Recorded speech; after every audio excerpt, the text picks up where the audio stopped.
This is the story of your enslavement, how it came to be, and how you can finally be free. Like all animals, human beings want to dominate and exploit the resources around them. At first we mostly hunted and fished and ate off the land, but then something magical and terrible happened to our minds. We became, alone among the animals, afraid of death and of future loss. And this was the start of a great tragedy and an even greater possibility.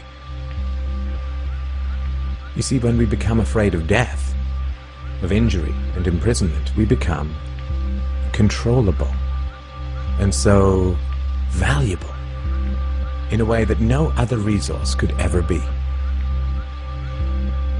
The greatest resource for any human being to control is not natural resources or tools or animals or land, but other human beings. You can frighten an animal because animals are afraid of pain in the moment, but you cannot frighten an animal with a loss of liberty, with torture or imprisonment in the future, because animals have very little sense of tomorrow. You cannot threaten a cow with torture or a sheep with death. You cannot swing a sword at a tree and scream at it to produce more fruit, or hold a burning torch to a field and demand more wheat. You cannot get more eggs by threatening a hen, but you can get a man to give you his eggs by threatening him. This human farming has been the most profitable and destructive occupation throughout history, and it is now reaching its destructive climax.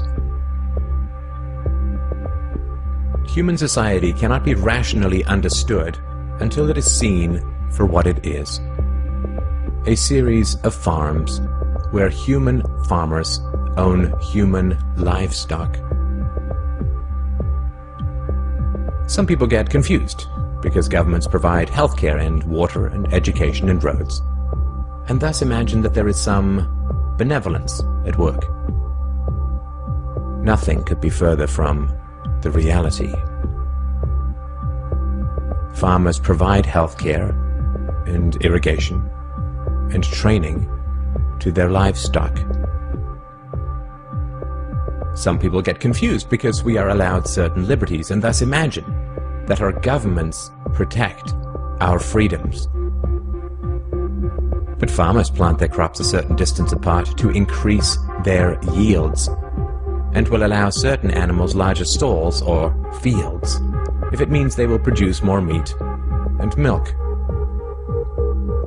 In your country, your tax farm, your farmer grants you certain freedoms, not because he cares about your liberties, but because he wants to increase his profits. Are you beginning to see the nature of the cage you were born into? There have been 4 major phases of human farming. The first phase in ancient Egypt was direct and brutal human compulsion. Human bodies were controlled, but the creative productivity of the human mind remained beyond the reach of the whip and the brand and the shackles. Slaves remained woefully underproductive and required enormous resources to control. The second phase was the Roman model, wherein slaves were granted some capacity for freedom, ingenuity, and creativity, which raised their productivity. This increased the wealth of Rome, and thus the tax income of the Roman government, and with this additional wealth, Rome became an empire, destroying the economic freedoms that fed its power, and collapsed. I'm sure that this does not seem entirely unfamiliar. After the collapse of Rome, the feudal model introduced the concept of livestock ownership and taxation. Instead of being directly owned, peasants farmed land that they could retain as long as they paid off the local warlords. This model eventually broke down due to the continual subdivision of productive land and was destroyed during the enclosure movement when land was consolidated and hundreds of thousands of peasants were kicked off their ancestral lands because new farming techniques made larger farms more productive with fewer people. The increased productivity of the later Middle Ages created the excess food required for the expansion of towns and cities, which in turn gave rise to the modern democratic model of human ownership. As displaced peasants flooded into the cities, a huge stock of cheap human capital became available to the rising industrialists. And the ruling class of human farmers quickly realized that they could make more money by letting their livestock choose their own occupations.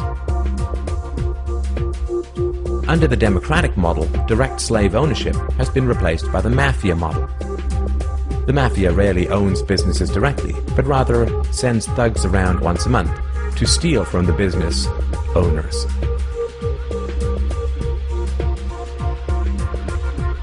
You are now allowed to choose your own occupation, which raises your productivity, and thus the taxes you can pay to your masters.